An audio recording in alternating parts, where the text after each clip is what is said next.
let me just say from the get-go that if everything goes according to plan here, this should be a very boring video. If it isn't boring, then I'll have screwed up horribly. While everyone else is off watching videos about the exciting new leader and civs from the Right to Rule DLC, which I am going to get back to, by the way, I'm going to take a beat to test out the latest rework of Napoleon Revolutionary's even more irritating half brother, Napoleon Emperor. I was never really sure how to handle him as a leader in his earlier iteration, but the latest patch makes a lot more sense. It clarifies things, at least from a distance. So I'm going to take the least like Napoleon out for a test drive. So, what's the plan? Well, since Napoleon has all sanctions unlocked, gets 50% influence towards initiating sanctions, and gets 5 gold in culture per age for each leader he has a sanction against, except for denouncement, and he gets +1 combat strength for every sanction he has active. My plan is disciplined chaos. The object is to keep everyone sanctioned and a little off balance. Just enough so that I can get my golden culture, but not so much that they go to war with me on a regular basis.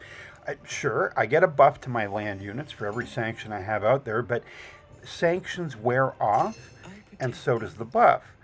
So I've got this short window where I can be strong, and then, well, it's all about timing. So if I miss my chance, I'm kind of screwed if I'm halfway through a war.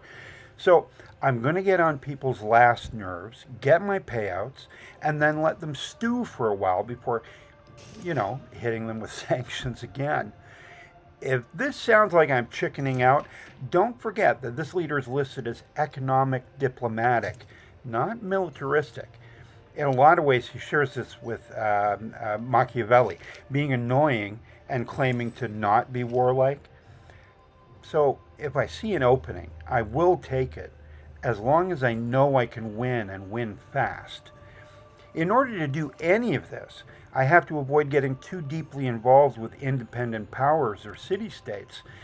So I'm going to have to resist the cravings because they are very strong for me. It's kind of how I like to play. So this is going against my own grain. And in terms of civs, I'll go with Rome because it has a relatively balanced economy. It's not crazy for the economics, but it's not, in the toilet either. And it has that slight culture bias, which goes along nicely with Napoleon Emperor. So I guess let's get started.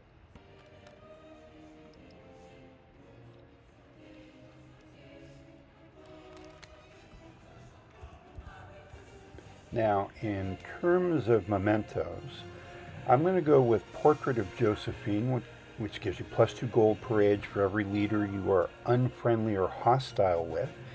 Seems to fit the theme of the day. But I'm also going to go with Anti-Machiavel, ironically, given their similarities between him and Machiavelli. That gives me +2 war support when I'm attacked. And as I mentioned before, I'm going to go with the Romans when he stops speechifying. Sylla was tempting, for the diplomatic abilities, because I do want to try Sylla. I keep putting it off. I want to try it on its own with, a leader we're more familiar with. I'll do the usual things here, standard, sovereign, and I want to nerf the independent powers, and we'll leave open who we'll end up with ultimately in the end. Napoleon Bonaparte, your name is synonymous with ambition and audacity. In the chaos of revolution, you bring order. Your order, arranged and enacted by your hand. Bring your keen strategic Let's sense. get in there.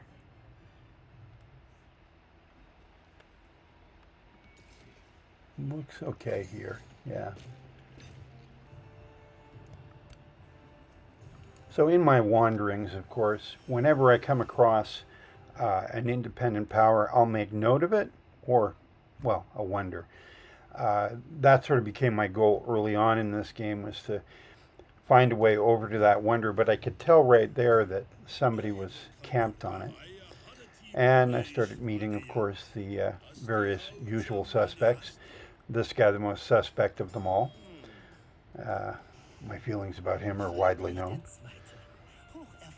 And this guy, oh, he's such a sweetheart. Well, when you get to know him, I guess. And I don't know. Harriet's fine as long as you don't get in her way or look at her funny. And there we have one of the new independent powers. One of the green guys, expansionist. Which is a cool idea when you look at the powers you can get.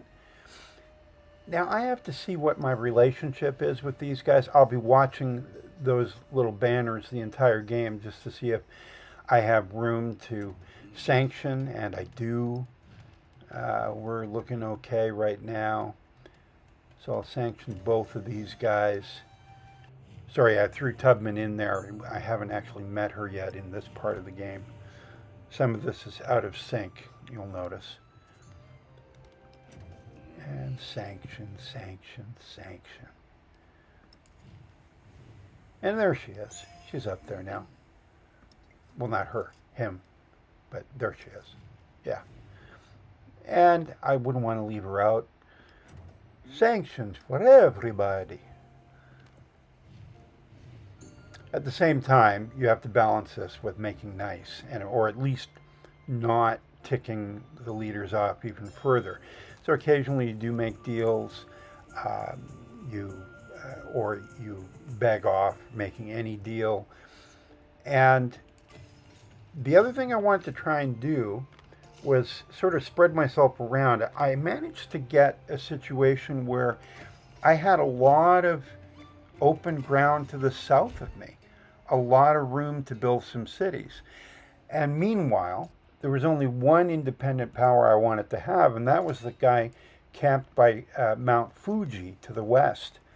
And I thought, well, I'll put that in my pocket and maybe keep them in mind for later incorporation. I didn't want to waste a lot of my influence, though, on that. I wanted to use it with the other leaders and sort of keep them in line so I could keep a steady flow of culture and money coming in. And you'll notice my gold and my culture as this game goes along are pretty steady and pretty decent. I never really had a gold shortage, I can say that, without giving away too much here. And the culture kept growing steadily as well. But the problem is, in order to keep out of the way of all the leaders, I had to settle maybe a little too close to the independent powers. So not only was I not trying to befriend them in a lot of cases, I was actually antagonizing a lot of them. And it just turned out a number of them were militaristic types. See, I'm trying to make nice. I can play nice too. Let's get some more trade going. Yeah, I can antagonize him later. Now, at first, I thought I was going to go the culture route and go all in on wonders. And, well, you can tell from how I put that isn't necessarily how things went for me. Still, got one of my favorites at the beginning, the nerfed Gate of All Nations. No longer the wonder that it used to be, but still pretty decent. And lots of great ground below me to the south, which turned out to be really handy because I didn't want to impinge too much on anybody else's territory, as I've already said. And I had that room to expand, so why not? And the wonders kept coming, and this is wonder number 2. So, they're not coming at a furious pace or anything. But the Great Stele, which I never used to like, but I like a lot now. My opinion about it has changed as its worth has changed over time. That seems to be happening a lot with this game. And finally, I did suzerain this settlement next to Mount Fuji. And I love all the great bonuses for expansionist powers. You really can't go too wrong here. I went for the biggest numbers, I think. Is that what I did? Yeah, I think so. But they were all kind of interesting options. And I'm really glad to have this in the game now. I still like Maple Leaf's mod that you can find in the Steam Workshop.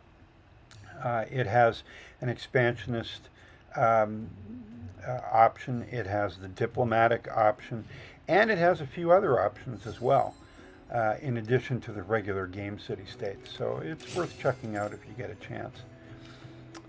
And the economic thing was sort of coming along slowly, but what I was managing to do was maintain sort of an overall lead, early on at least, which was surprising. I honestly did not have great hopes for this turning out well, but I kept exercising my newfound interest in towns. And I really, even before this update, I really had fallen away from the all city meta, um, because it's just too hard to bump up all your cities by the end of an age, and it didn't seem worth it in the end. So I thought, well, I'll do as many as is easy, and I'll convert as many towns as seem appropriate. And that's what I'm doing here. So this is just normal everyday stuff for me. Although it changes in the last 20 turns or so. I had to make a sudden change of strategy. Not with these guys. With these guys, it was business as usual. Let's see how much I can bug them. Oh, and it was kind of random which sanction I put on them. Um, I just kind of went with my heart each time.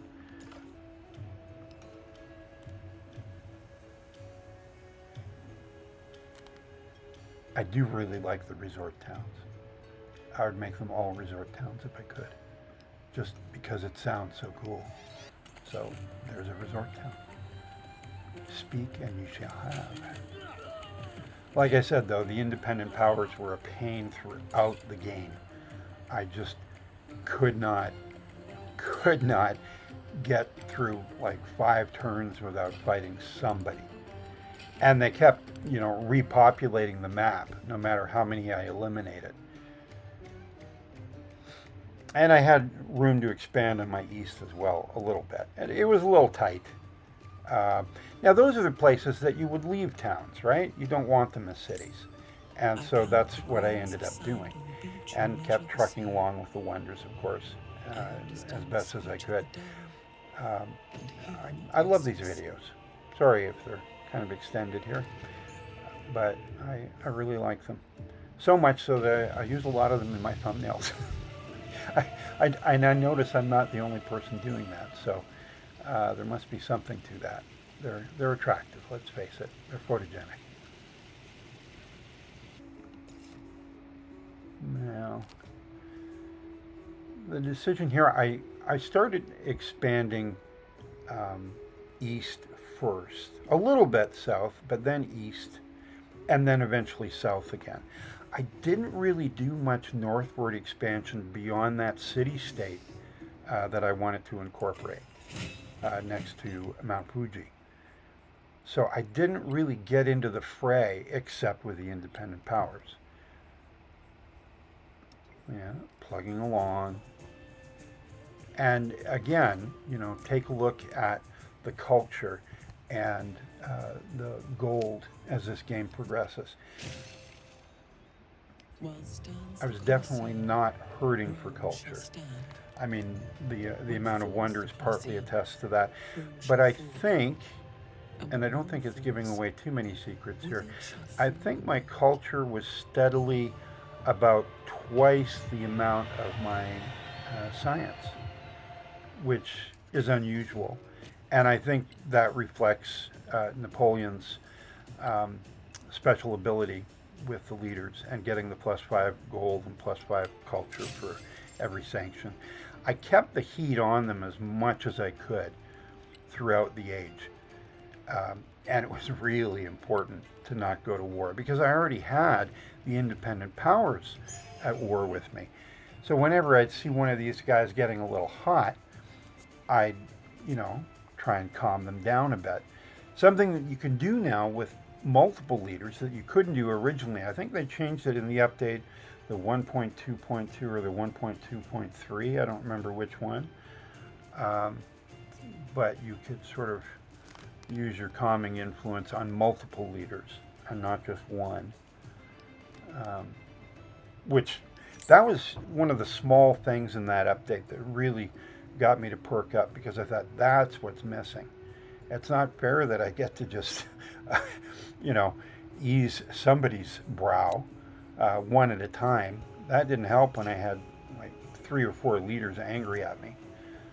Can't tell you how many times I ended up with everybody at war with me all at once in the early months of playing this game. Yeah. And this was me trying to just eliminate these guys. And it wasn't a piece of cake because I'd eliminate an independent power and then one would pop up nearby that. Well, you know this, you've seen it happen. It was just so annoying that it kept happening as I was trying to wrap things up.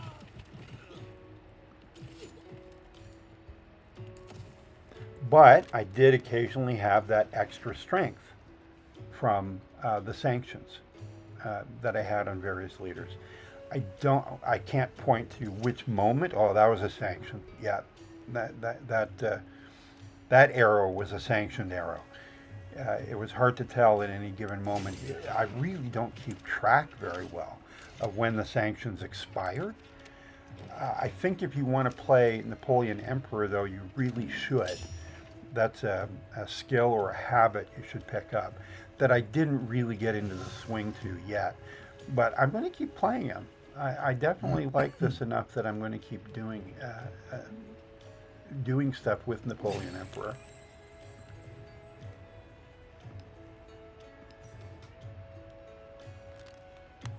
And of course, disaster begins striking repeatedly. Not as bad as the happiness crisis, so that isn't where this is going. I'll put it that way. But I started to realize, oh, it's the end of the era. That's great. And I'm ahead. And then I realized, oh, I don't have a legacy path. And I realized that the wonders were running out fast. I haven't finished, since I bumped up my level of difficulty playing the game, I don't think I finished the cultural victory path in the ancient era once.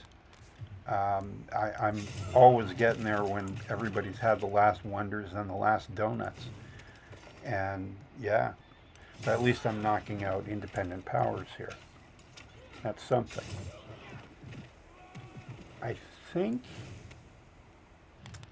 yeah, it was starting to dawn on me that I needed, a strategy, an exit strategy to get out of the age with my dignity intact. Yes. Attack, attack, attack. So what I realized was I was getting close to the Silk Road legacy path. And if I couldn't do culture, maybe I could do economic. Because my science just wasn't there. I was too far behind on that. I thought I still had a shot at the militaristic legacy path, though. But I was going to have to put a little more muscle into it, and I wasn't sure that I could really pull it off. So it was going to come down to those two, the economic and the military. But the economic was looking better and better. I just had a problem, a storage problem. And what could I do to solve the storage problem? I didn't have many cities, and I didn't have any lighthouses yet. So I had to think of what was the best alternative. And I kept looking at my undeveloped towns and thinking, well, if I build an urban center, I don't have to bump anything up to city level and pay out all that gold. I just convert to an urban center and buy a market. And that's it. And if I do that a couple of times, I might just have enough to push me over the top in terms of storage capacity. So the urban center actually came in. Oh, yes, and this is the moment where I had everybody angry at me and I had to do reconciliations on everyone. It kind of snuck up on me. That could have gone really badly. And I think this was the last wonder I managed to build. And what did that bring me to? 5 or 6? I can't remember now.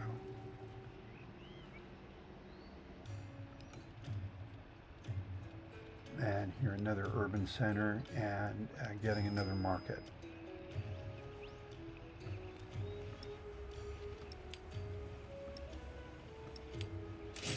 And boom.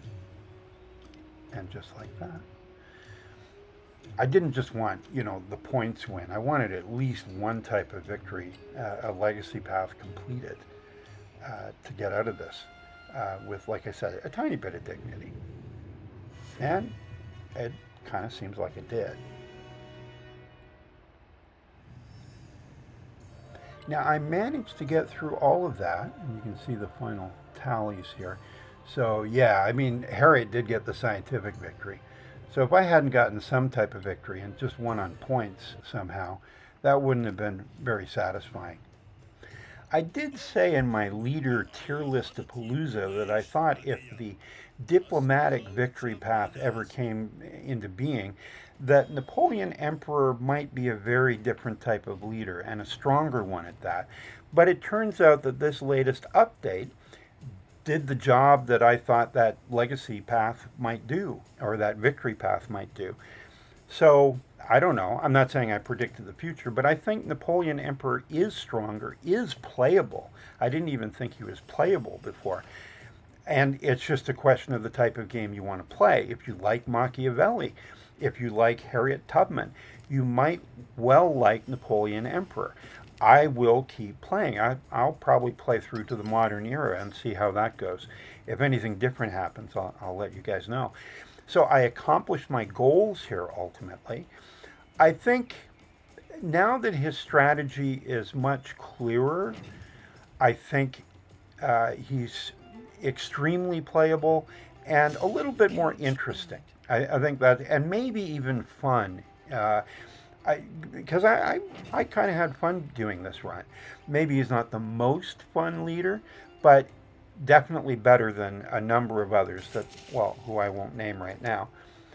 But if I were to do anything differently, and I considered this before I started, I might use a Pangea map next time, because the more leaders you meet and the more you can keep on a string, the more gold and more culture you have coming in. Now, maybe more things can go wrong too, so maybe it's just as well I went this more contained route. But I think if I do it again at this level in antiquity, I would start on Pangea and just see how that went. If I could get him more gold and culture faster, and maybe even finish the cultural victory path next time. But that's it for now. If you liked what you've seen and heard, let me know, and maybe in the comments, or give me a like or subscribe. I will take either. No refusals. And for now, I'm Civilized Raccoon, and I hope you'll join me next time.